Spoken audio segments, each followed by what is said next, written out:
Okay, welcome back all of you. We have done few basic level problems. Now, just to raise the level of problems a bit, we will be solving illustration 6, page number 252 of your textbook.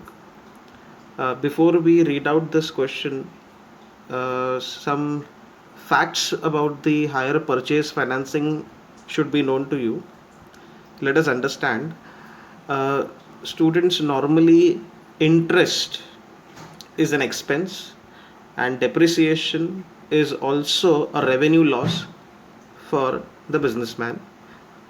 Hire purchaser can record this expense, that is interest, as well as he can charge depreciation in his books. Because of charging interest and charging depreciation, his net profit decreases. If the net profit decreases because of low net profit, income tax authorities charges less income tax to the hire purchaser. So therefore, in the other way around, we can see that he is also getting some tax benefit because of charging interest and because of charging depreciation. So income tax authorities gives interest as well as depreciation as a deduction. So definitely hire purchaser can save tax, income tax. So in order to calculate the cash outflow, uh, let us understand illustration 6. Let us read it out. Okay. Sonal Finance Limited offers a HP proposal, that is hire purchase proposal, for a machine costing rupees 20 lakhs on the following terms. So machine costing rupees 20 lakhs. Let us look at the proposal. Flat rate of interest 15%. Now students, no need to confuse for this flat rate of interest. Flat rate of interest is nothing but simple interest and not the compound interest. So flat rate of interest, they are saying it is 15%. Definitely it is per annum. uh, Period of HP, that is hire purchase, is 3 years. Fine. Further, they have given cost of debt after tax is 12%. So they have given cost of debt after tax is 12%. Okay. Further, tax rate is 30%. So income tax rate they have given, they have specified 30%.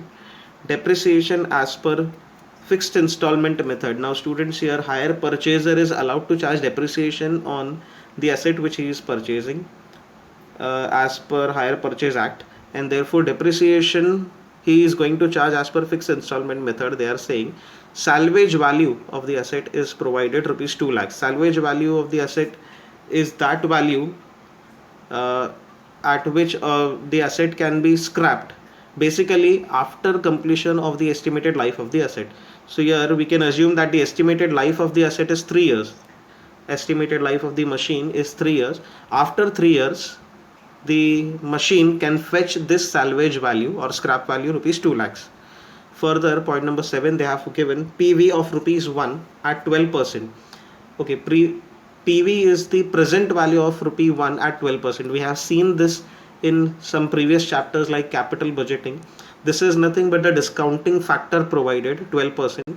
So by applying this discounting factor, the value of 1 rupee decreases over a period of 3 years in the following manner. In the first year, it will be 0.893.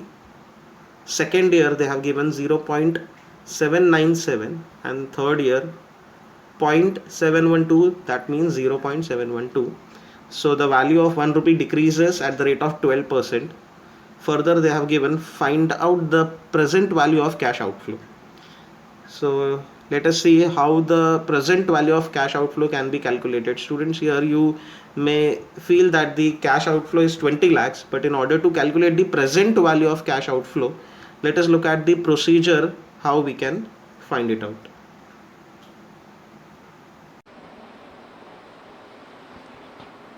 Okay, the first step remains the same, calculation of total interest, but total interest will be calculated in the manner 20 lakhs into rate of interest, that is 15%, multiply by 3 years, students, because simple interest is to be calculated in the same manner, and therefore 20 lakhs into 15% into 3 years is equals to 9 lakhs you should get. This is 3 years interest.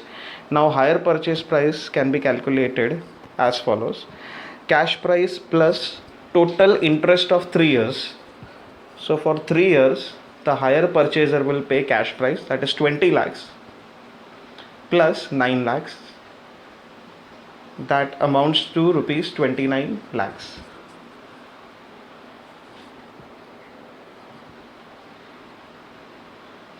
Cash price plus total interest.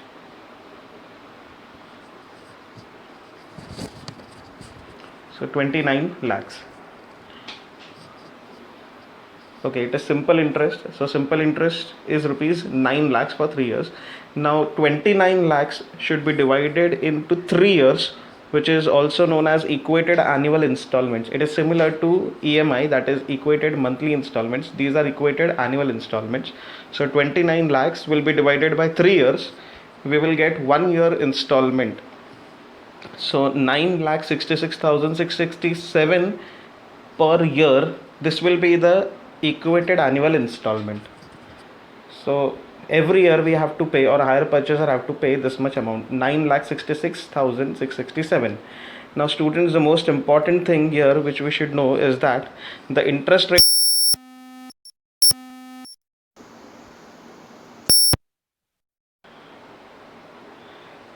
the interest rate was given, but how to divide this 9 lakhs interest for these 3 years?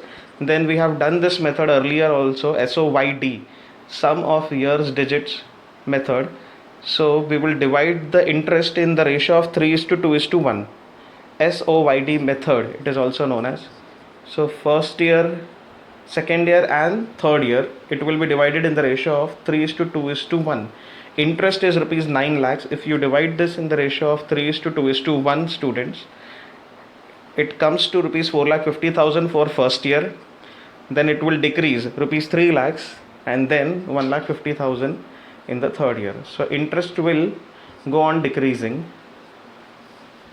for first, second and third year. Ratio is 3:2:1.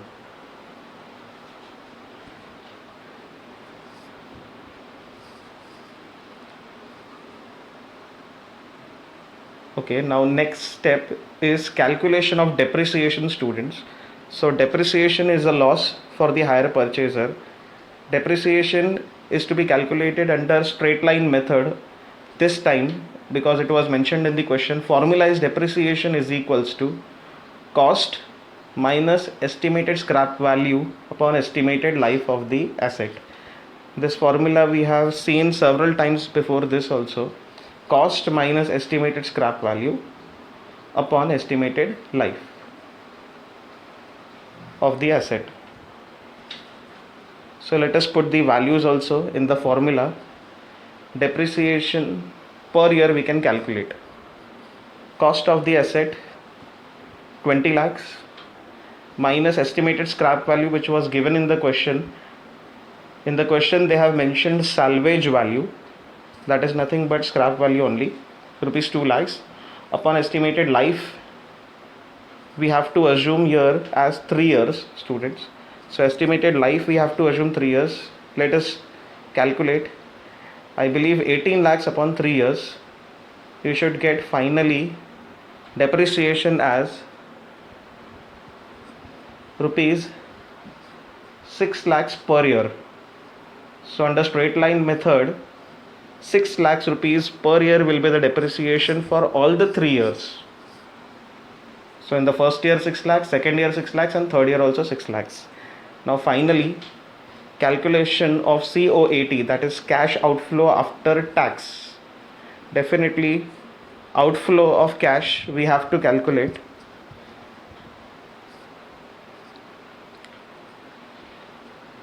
So cash outflow after tax. There is a need of preparing a table here. Let us prepare a table with 4 columns.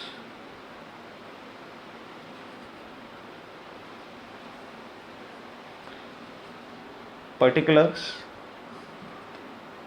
first year, second year, third year.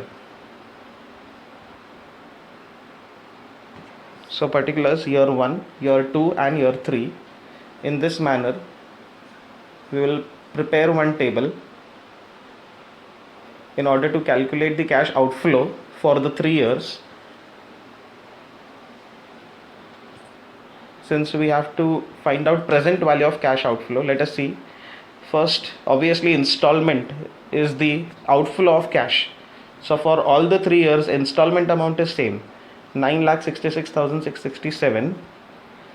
I have written here 966,667, but for the last year it should be 9,66,666. You can make it 66,666. There is a reason. If you add the three amounts, it should amount to rupees 29 lakhs. Therefore, further, from these installment, now tax savings are to be deducted. There will be savings. Tax rate which was given in the question was 30%, and therefore we can save, or a hire purchaser can save 30% of interest and 30% of depreciation. So 30% of interest and 30% of depreciation will be tax savings, students. So I believe there is a need to mention this also.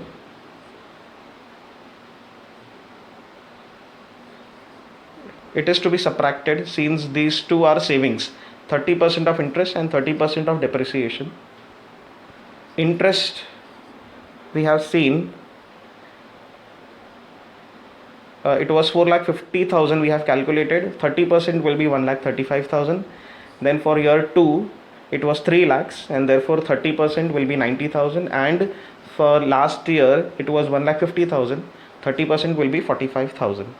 Finally, 30% of depreciation. Depreciation per year was rupees 6 lakhs for all the 3 years.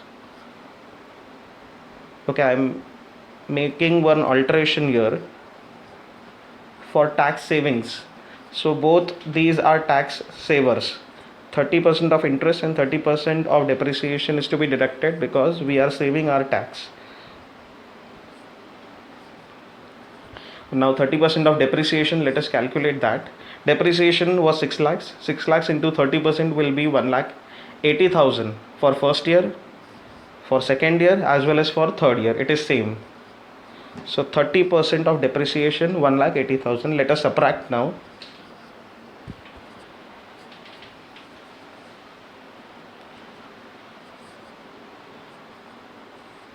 So for the first year, cash outflow will be 6,51,667. For second year, it will be 6,96,667.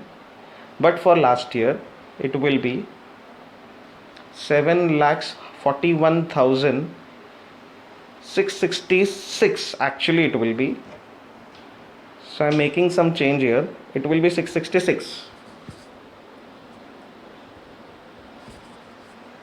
Further, now this is cash outflow, students, but we have to multiply this with present value factor or PV factor.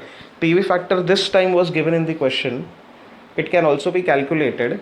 If it is not given in the question, it can be calculated, but this time it is given. PV factor at the rate of 12% was given. So 0.893 for first year. For second year it is 0.797, and for last year it is 0.712. So we will be able to calculate present value of cash outflow now.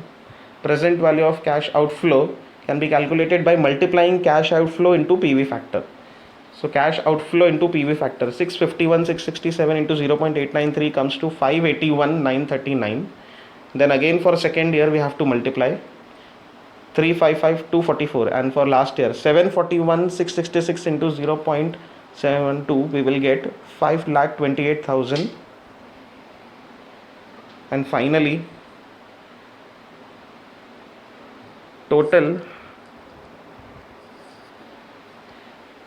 present value of cash outflow can be calculated by adding these three amounts, that is present value of cash outflow.